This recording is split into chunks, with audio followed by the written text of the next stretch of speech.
If you love movies and movie discussions, you've come to the right place. Who am I, you ask? I am the Wiz, and I'm here today with... Zero. Zero, how you doing this week? I'm alright. The project I'm on is finally coming to a conclusion, Nice. so it's now the giant race to submission. Things are being tidied up, so I'm just like, oh, thank Christ. I am so ready to be done with this project. That's great to hear. Alright, so we are here to review the 1969 road film Easy Rider, starring Peter Fonda, Dennis Hopper, and Jack Nicholson, directed by Dennis Hopper. Let's get into the plot. Wyatt and Billy, played by Peter Fonda and Dennis Hopper, are two Harley-riding hippies who complete a drug deal in Southern California and decide to travel cross-country in search of spiritual truth. And on their journey, they experience bigotry and hatred from the inhabitants of small-town America, and also meet with other travelers seeking alternative lifestyles. This movie just seemed like a combination of both a fever dream and a wild drug trip, especially with just some of the cuts between scenes. It just seems like just a ride across America while also being on a drug bender and everything. I get it, just the two main characters are hippies that like to, just partake in some mind-altering substances and things like that. So I get that, but at the same time, just... it gets a bit interesting when they meet Jack Nicholson's character, and I think this is when things really started to get interesting, because George ends up saying, people fear you because you embody freedom, essentially, and, just people in some of these small towns, they may talk a big game about freedom, but I don't think they actually live with the values of freedom in their heart. It sort of explains some of the weirdness that both Wyatt and Billy have encountered in some of the small towns that they've run into. You've actually hit on 2 points already that I want to talk on. And yes, I agree that the film kind of has a very trippy feel to it, but I kind of think of it more as a vibe movie for the most part. The way that the film is edited and the way that it's shot, especially with the flickering at times when it comes to of scenes getting cut into, I think is pretty interesting on that end. Until you talk about Jack Nicholson's character, which basically is about living outside of the system and how dangerous that could be. And it's a very interesting story that, honestly, you don't really know about until Jack Nicholson's character comes about. Did the message of the film resonate with you at all in this? The message of the film at the end, oh God. It both resonated and also kind of conflicted with me. It resonated because essentially, in my mind, the message at the end of the movie is, if you're the nail that stands out, society as a whole will put you back down, which is kind of summed up by what happens towards the end of the movie. And for somebody who has essentially been the black sheep of my family, and also sort of been a bit of a person that doesn't fit in a perfectly ascribed box, I totally get it. But at the same time, it's just such a bummer, because it just seemed like things were kind of trending on the up until the LSD drug trip towards the end of the movie. And Wyatt has the moment where he kind of reflects on the LSD drug trip with the two prostitutes, and especially with their profound search that they were trying to find spirituality in their adventures and everything. Maybe they blew their opportunity to find the enlightenment with the LSD tabs. With respect to the ending and everything, it just feels like, well, this trip was wasted, so it sucks that they're dead, but whatever. I think audiences today may think that aspect of the film goes a little too hard, but I think that's also something that resonates from that time period. They might think of it more as a snapshot of that period of time. Because I think today, when it comes to persecution of people who are different, I think it's a lot more soft power than it is hard power. This film resonates a hard power, where a society actively tries to destroy them by hurting them physically. Whereas I think today it's more like they will try and hurt them socially, and more through gossip and talk and misinformation and stuff like that. So I think that aspect of it is going to be lost on some.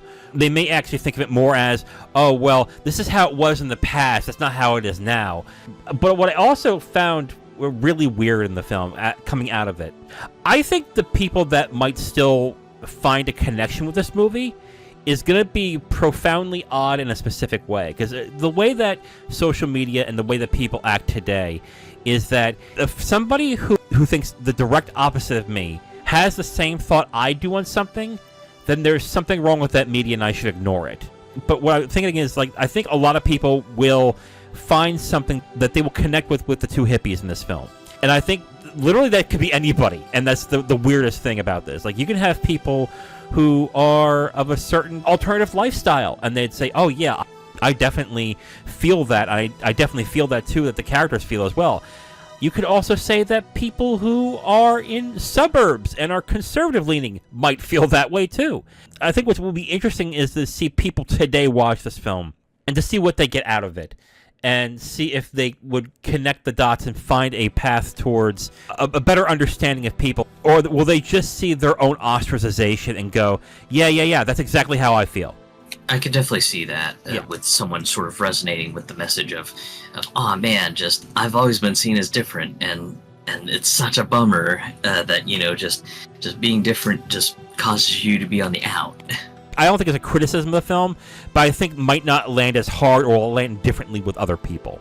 I will say this, though. Aside from the story, I think the music hits incredibly well with the story. I just think that the choices of music that they chose in the film fits the vibe, fits the mood. It just fits very well thematically with the film itself. Not only is it like a great soundtrack with a lot of the songs that I like to listen to, but it just fits well with the story. Oh yeah, the musical selections were fantastic. Oh my god. Start of the journey and Steppenwolf's Born to Be Wild plays. I was like, oh god, just what a start. Oh yeah, definitely. And it just keeps going too. All right, Zero, so we're done with the reviews. Let's get into your research points. Go right ahead. What I thought was interesting was apparently there was a sequel to this movie. Oh god. Go ahead. Let's hear it. And well, just from what I was reading, I was like, wow, the sequel just seems awful. So what makes it interesting was when I was doing some supplemental research on the sequel, apparently there was no involvement from the original cast and crew from the original movie. And apparently one of the more interesting details was the producer and writer for the sequel, Phil Pitzer, ended up purchasing the rights to Easy Rider since it had gone up for grabs. On top of that, Pitzer decided to pursue legal action to block Bob Rafelson and Bert Schneider from even reclaiming the rights to the Easy Rider film. Now, to be clear, is this the rights to the film into perpetuity as in the original film, or is this the rights to create other things based on that property? Unfortunately, the original article that was linked to in the piece that was written by The Dissolve, they linked to an article from, I believe it was the Springfield News-Sun. Unfortunately, I was trying to pull the original article from the Springfield News-Sun about this lawsuit, and I can't find the exact details.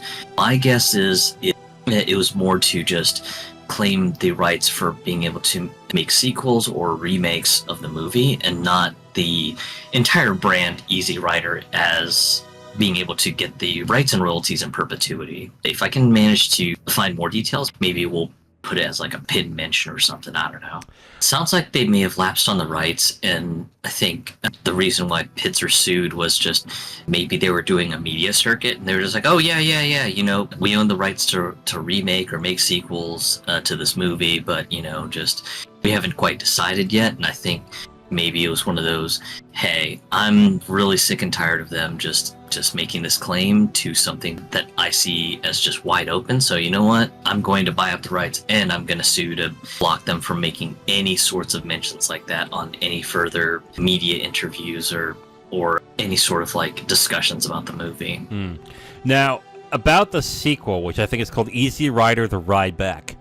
I have read a few reviews. I've seen reviews on IMDb and on Letterboxd, and it sounds awful. And I want to see it so badly.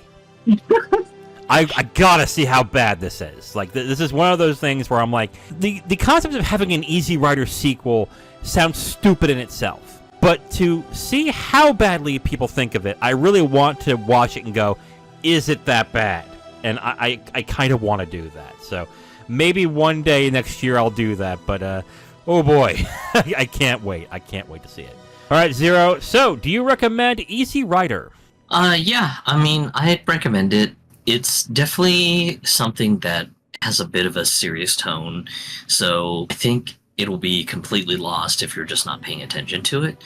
Another reason I would recommend Easy Rider is some of the cinematography for the vistas across America are just absolutely beautiful. Yes. And I think that is really going to be due to just Laszlo Kovacs being on principal cinematography and everything. It just looks fantastic. Like some of the vistas of just wide open valleys and canyons, they just kind of give you sort of an idyllic and picturesque version of the United States. I will also recommend Easy Rider, but like I said at the beginning, I think this is going to be a hard film to recommend to some, just because I think to some they might think of this as more of a historical film now, where I think it would actually still benefit from people today about learning about bigotry and being ostracized and with alternative lifestyles and stuff. I think the music itself is just fits really well with the rest of the film as well. I think the best performance, though, is Jack Nicholson, which I find